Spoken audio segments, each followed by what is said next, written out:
Dezembro de 1826.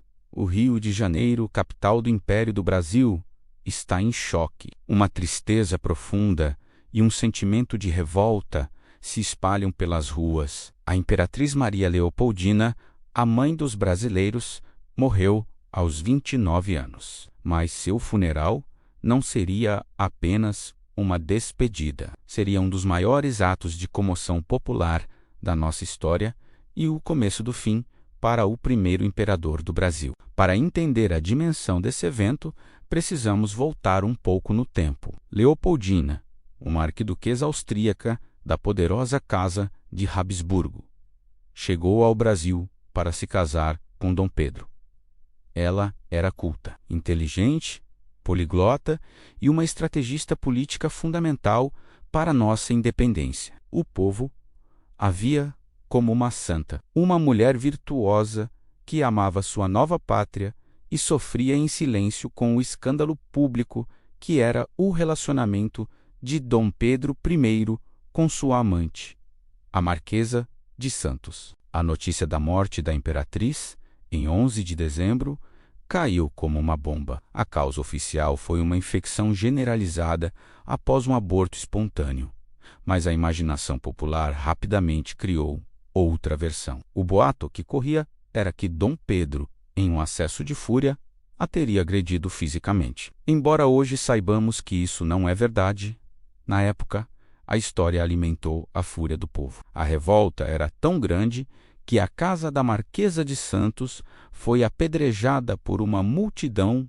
enfurecida. Ela teve que fugir da corte escoltada, temendo pela própria vida. O povo via a Marquesa como a principal causa do sofrimento e da morte de sua amada imperatriz. Enquanto isso, no Palácio de São Cristóvão, na Quinta da Boa Vista, o corpo de Leopoldina era preparado para o velório. Ela foi vestida com o traje imperial, o mesmo que usou na coroação de Dom Pedro, um símbolo poderoso de seu status e de sua importância para a nação. O salão foi transformado em uma câmara ardente e as portas foram abertas para a despedida. O que se viu foi algo sem precedentes. Filas quilométricas se formaram, nobres de fraque, militares com suas fardas de gala, senhoras da corte com seus vestidos de luto e, principalmente, o povo comum, homens e mulheres livres, libertos e até escravizados. Todos queriam dar seu último adeus. Eles esperaram por horas, sob o sol forte do Rio de Janeiro, apenas para ter a chance de passar pelo caixão e beijar a mão da imperatriz, um gesto tradicional de máximo respeito e devoção. Aquela cena dizia muito. Não era apenas luto, era uma declaração. Ao reverenciar Leopoldina, o povo estava de forma silenciosa, condenando Dom Pedro, o imperador. Com seus cabelos negros e costeletas unidas ao bigode, demonstrava sofrimento, mas os olhares que recebia eram de reprovação. Todos sabiam das humilhações que ele impôs à esposa. Naquele momento, a popularidade do herói da independência começou a desmoronar. A monarquia brasileira perdia ali não apenas uma imperatriz, mas seu principal pilar de legitimidade e sua conexão mais forte com as cortes europeias. Leopoldina era o elo que unia o novo império tropical com o velho mundo. O dia do cortejo fúnebre parou a cidade. O trajeto foi planejado para ser grandioso, uma última homenagem à soberana. O caixão foi colocado em uma carruagem de gala, puxada por 8 cavalos pretos, todos cobertos com panos de veludo negro. À frente, seguiam os batalhões do exército imperial, com seus uniformes imponentes, marchando em ritmo lento e solene. O som dos tambores abafados ecoava pelas ruas de pedra. O cortejo saiu do Palácio de São Cristóvão e percorreu as principais ruas do centro do Rio de Janeiro. Em cada janela, em cada sacada, pessoas se aglomeravam. O silêncio era quebrado apenas pelo choro da multidão, pelo som dos cascos dos cavalos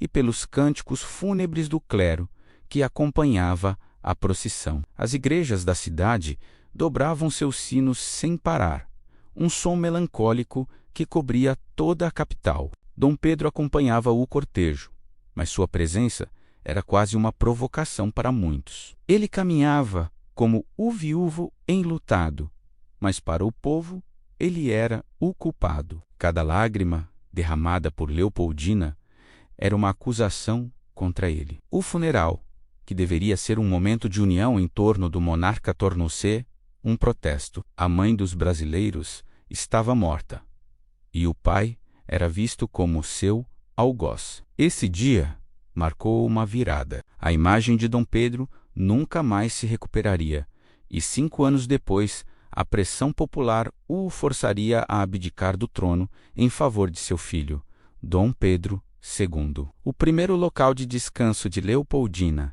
foi o Convento da Ajuda, no Rio de Janeiro. Seus restos mortais ficariam ali por mais de 80 anos. No início do século XX, em 1911, o convento foi demolido para a abertura da Avenida Rio Branco, e seus restos foram transferidos para o convento de Santo Antônio, também no Rio. Mas a jornada de Leopoldina ainda não havia terminado. Em 1954, como parte das comemorações do 4º centenário da cidade de São Paulo, seus restos mortais foram finalmente levados para o local que simbolizava sua maior conquista política, a independência. Eles foram depositados na cripta imperial, dentro do Monumento à Independência, no bairro do Ipiranga, em São Paulo. Lá, ela hoje descansa ao lado de Dom Pedro I e da segunda esposa dele,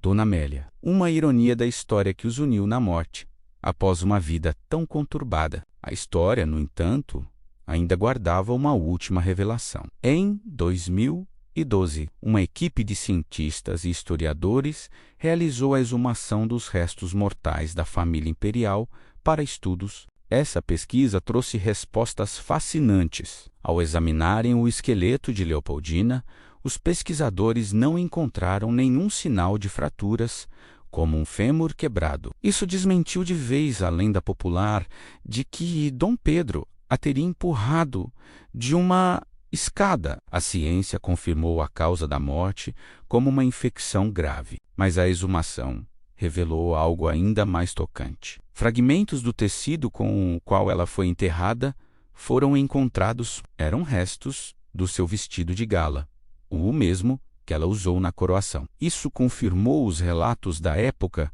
e mostrou que, até em seu enterro, seu status como imperatriz e fundadora do Brasil foi afirmado. Ela não foi enterrada apenas como uma esposa, mas como uma soberana. O funeral de Leopoldina foi, portanto, muito mais que uma cerimônia. Foi um divisor de águas. Foi a expressão máxima do amor de um povo por sua imperatriz e a centelha que acendeu a revolta contra um imperador que havia perdido o contato com sua gente. A história de Leopoldina é a história de uma mulher forte, que mesmo após a morte, continuou a moldar o destino do Brasil. Obrigado por assistir. Se você gostou de conhecer mais sobre esse momento crucial da nossa história, não se esqueça de deixar seu like, se inscrever no canal e ativar o sininho para não perder os próximos vídeos. Até a próxima!